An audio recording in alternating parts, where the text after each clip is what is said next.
You can't have anything private in public, lady.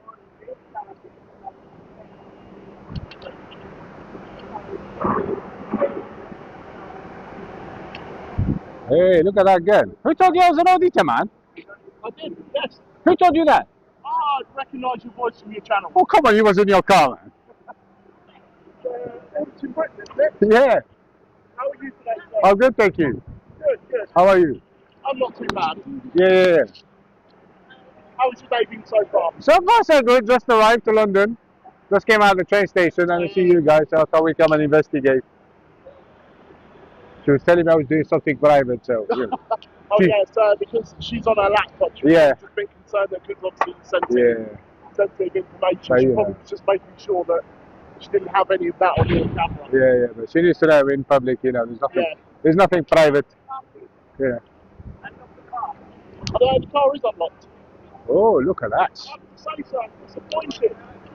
Sorry. Disappointed. Why? I thought you would have had more questions for us. Usually I hear you engaging with people quite a lot. Yeah, well, I did ask your colleague, he's already showed me his camera. This interaction kicks off in one of the most deceptively common ways police encounters begin. A friendly tone, vague concern, and just enough implication of suspicion to keep someone standing still. Officers say you're not detained, yet they're clearly fishing, hinting at information they supposedly have about you. And that right there is the psychological game. The words say free to go, but the body language, positioning, and questioning suggest otherwise. Add a camera into the mix, and suddenly the dynamic shifts. This isn't about safety anymore, it's about control, optics, and who understands their rights better. What starts as a casual warning about cyclists escalates into sarcasm, ego bruising, and subtle power struggles. The auditor knows the rules, the officer underestimates the response, and the camera quietly becomes the most important participant in the exchange. This isn't a shouting match, it's a chess game played in public, where every sentence matters and every assumption gets exposed. 630 traffic act. Yeah, that's correct. I know you don't need reasonable grounds. No. You can stop any car, I know, but preferably you do. If we see stuff that we come across, the reason we're doing what we're doing here today is because we work with TfL, specifically for taxi and private you see, that's the bit, it looks a little bit... Yeah, so as part of their contract to be employed by Transport in London, they at any time are subject to stop checks by TfL. I know, but they need you guys to stop them. Yes, they do. Yeah. There are bylaws that they can use. Yeah. If they don't stop, they don't have a power to necessarily stop them or anything like that, you know. But it could affect their employment in the future if they don't stop these people. But we just find it easier to stop them. No, they have to stop for you. They have to stop for you. So basically what it's doing is just making sure the taxis are compliant, working within the parameters they should be working within, making sure all their identification, etc. is up to date. They're stopping cars that we believe may be acting as taxis that are not licensed by Transport for London. True. So making sure that those cars aren't on the road and keeping people who might be travelling. Before you stop them, how do you know the taxis? Because we can see the roundels in the window. It's a roundel in the window unless they have a certain exemption. So that's how we can tell straight away if it's a taxi. Right. So if anybody that was doing work illegally, but doesn't have that, technically they're illegal. Yes. Which means you're not stopping it. So you're stopping the taxis only. We're stopping taxis only today, but there are things that we look for. There are vehicle types we look for. So for example, you can see old style vehicles more that are used in the taxi trade, things like Priuses, Corolla Versos, things like that. And we can see them hanging out around train stations or flashing people they see waiting inside the road. We sort of see that as an indication it may be crime for hire. So that's another reason why we would stop them. All right. But how is your day going so far anyway? So far so good. Like I said, just came out of the station. We're going to spend the day in London today, so I can see your operations, so I might as well film it. What's up? Yeah, no, of course. I mean, you're right to. Public place, expectation of privacy. I wish there's no noise. That's been going on all day and it has been giving me the worst headache you can imagine. Really? You were in your car, comfortably. So I was doing some paperwork in there. Yeah. And escaping that noise.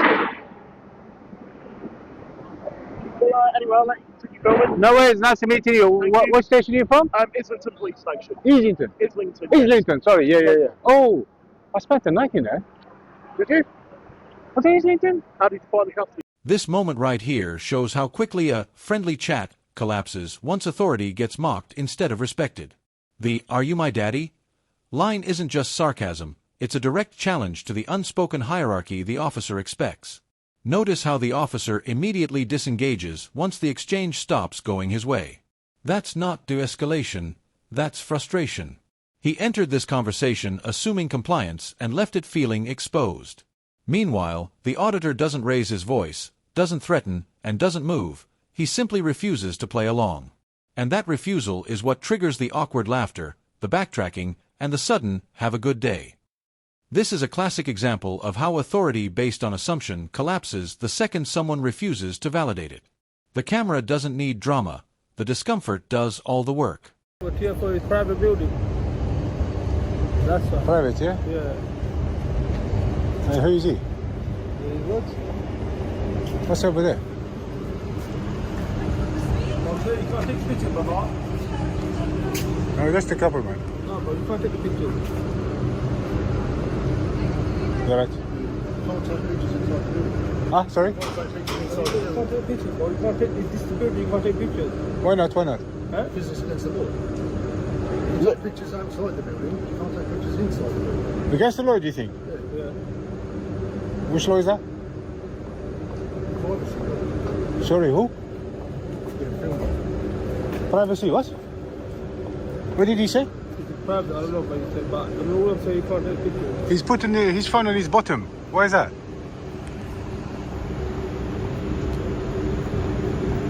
Why is he putting his phone in his bottom? For Huh? running, it's going for running. Sorry? It's going for, I don't know why he's doing it. You go for running? Huh? Yeah. When you go running, you put your phone on the bottom? I don't know. But I don't know.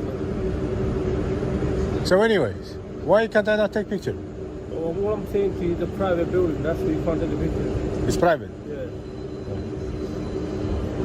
Yeah. Well, if you got a big blanket, my friend, have you got a big blanket?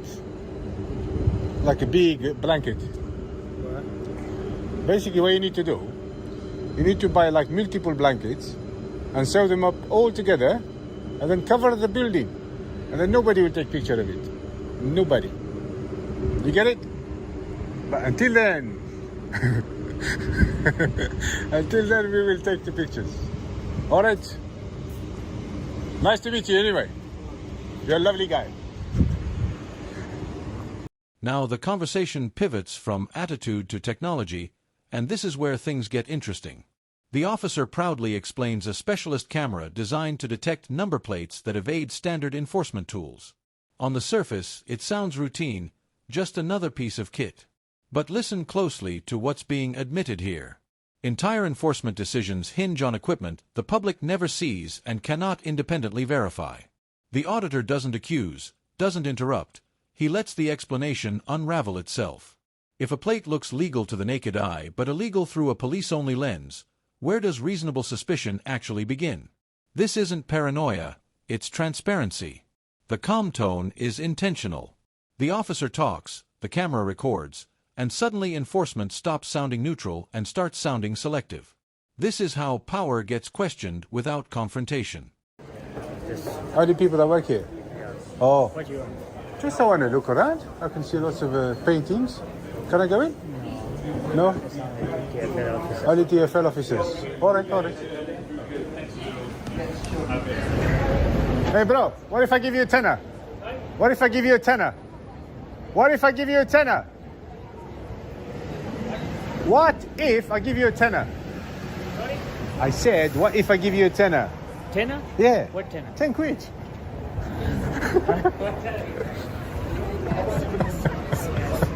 This guy is funny. Yo! Hi everybody, this is AB. So yeah, I'm here in Southwark, well, outside Southwark Police Station. After I finished with TFL, well, this is the reason I came here, to audit this station. I'm sure I've seen it on YouTube a couple of times, but I never came down here myself. Historic Southwark. He was a Stonehaven. Town Street met the old. And this is the exact second the power dynamic snaps. Recognition. The officer knows the voice, knows the channel, and instantly the posture changes. What was casual authority becomes justification mode. Privacy concerns appear out of nowhere, not because laws changed, but because awareness did. When police realize they're dealing with someone who understands public rights, the language tightens and explanations multiply. Even with bad audio, even mid-sentence, the balance shifts. This isn't about stopping wrongdoing anymore, it's about controlling narrative. The irony is thick. Public officials in a public space, suddenly uncomfortable with public scrutiny. The camera doesn't create tension, knowledge does. My name's PC DeCentra. Just my warrant card, so you can see my police officer. Do you want to have a chat with me, sir? There you go, I'm a police officer. It just occurs to me, we've had some information that you might have been quite interested in the police station at the moment. Have you got any reason that you might want to be looking at officers, or is everything okay? Do you need some assistance? You're not detained at the moment, there's nothing like that. Is there anything we can do for you at the moment? That's right. I've just had information that you've been coming up and down the area interested in police activity. You're free to go if you want. It's up to you. No. Is that? I don't like being surrounded. Pardon? You don't like being surrounded? Yeah, that's fine. That's absolutely all right. Is there anything we can do for you? Is everything all right? What do you mean? So, I believe that you're in police activity at the moment. It's been pointed out that you've been around the police station, potentially some suspicious activity. I don't know if they look like you might be filming through the lens in your glasses. If you're filming, you're auditing or something, that's fine. I just want to make sure you're okay. Are you filming? Pardon? Are you filming? Yeah, my body-worn camera is recording. How about you? You filming? Are you? Is there anything we can do for you, sir? Oh. I'm not detaining you, I'm not doing anything. I know you need them for. Again, so just so I can run some checks, I don't need them. I suppose it's your decision whether you provide them. All right. Is that a no? Well, if you tell me what you need them for. Okay, just so that I can run some basic checks, some intelligence checks. Like? Just for officer safety reasons. Why do you think your safety is at risk? I don't know who you are, I've never met you before. Again, I've received some intelligence that may Saying what? be concerned. Again, that's police intelligence, I'm not going to provide that to yourself.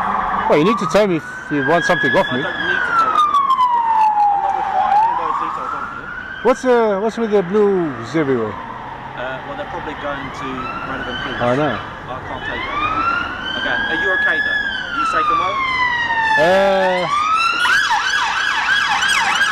If you don't want to talk to us, you don't have to talk to us, that's fine.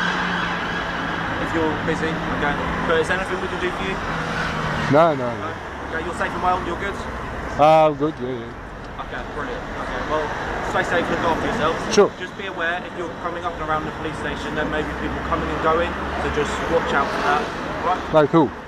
Police. Alright. Yeah, okay, brilliant. No worries. Take care. Take care, sir. You too.